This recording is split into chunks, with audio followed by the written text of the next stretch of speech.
Welcome to Lavanya's life style. ఎప్పట్లాగే ఈరోజు కూడా ఒక మంచి వీడియోతో మీ ముందుకు వచ్చేసానండి ఫ్రెండ్స్. ఈరోజు వీడియోలో మన ఇంటి గడపకు ఎలా మనం పసుపు కుంకుమతో అలంకరించుకోవాలి, అలాగే మనం అసలు పసుపులో ఏం కలపాలో ఇప్పుడు మనం తెలుసుకుందామండి. అలాగే మీరు లావణ్యాస్ లైఫ్ స్టైల్ ఛానల్ని ఇప్పటిదాకా సబ్స్క్రైబ్ చేసుకుని ఉండకపోతే తప్పకుండా సబ్స్క్రైబ్ చేసుకోండి. మన ఇంటి గడపకు పసుపు కుంకుమతో చక్కగా ఎలా అలంకరించుకోవాలో ఇప్పుడు మీకు నేను చూపిస్తానండి. నేను ఎలా చేసుకున్నానో మీకు నేను చూపిస్తాను. అలాగే మనకి శ్రావణ మాసం అయితే ప్రారంభమైపోతుందండి. చూసారు కదా, ఈ విధంగా మేము మా ఇంటికి చక్కగా తోరణం కట్టుకున్నాము.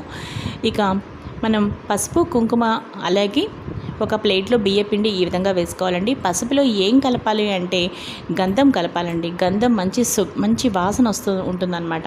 పసుపులో చక్కగా కొంచెం గంధం కలిపి కొంచెం నీళ్లు పోసి ఇప్పుడు ఈ విధంగా మొత్తం గడపకి చక్కగా చేతులతోటి ఈ విధంగా నీట్గా చేతితో రాసానండి. చూసారు కదా, ఈ విధంగా గడప మొత్తం పసుపు చక్కగా పోసి దాని తర్వాత బియ్యపిండి అక్కడక్కడ పెట్టి ఆ మధ్యలో కుంకుమ బొట్లు పెట్టానన్నమాట.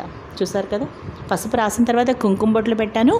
ఆ కుంకుమ బొట్టు 2 కుంకుమ బొట్ల మధ్యలో ఒక బియ్యపిండి చుక్క రావాలన్నమాట. ఆ విధంగా పెట్టుకున్నానండి. ఇక మా ఇంటి చూసారు కదా, శుభదృష్టి గణపతికి ఈ విధంగా చక్కగా గంధంతో ఫస్ట్ బొట్టు పెట్టాను. తర్వాత గంధం పసుపు కొంచెం నీళ్లతో కలిపి బొట్టు పెట్టి ఆ పైన కుంకుమ బొట్లతో ఈ విధంగా అలంకరించుకున్నాను. ఈరోజు వీడియో మీ అందరికీ బాగా నచ్చితే లైక్ చేయండి, షేర్ చేయండి. అలాగే లావణ్యాస్ లైఫ్ స్టైల్ ఛానల్ని సబ్స్క్రైబ్ చేసుకోండి. మరో మంచి వీడియోతో కలుస్తాను.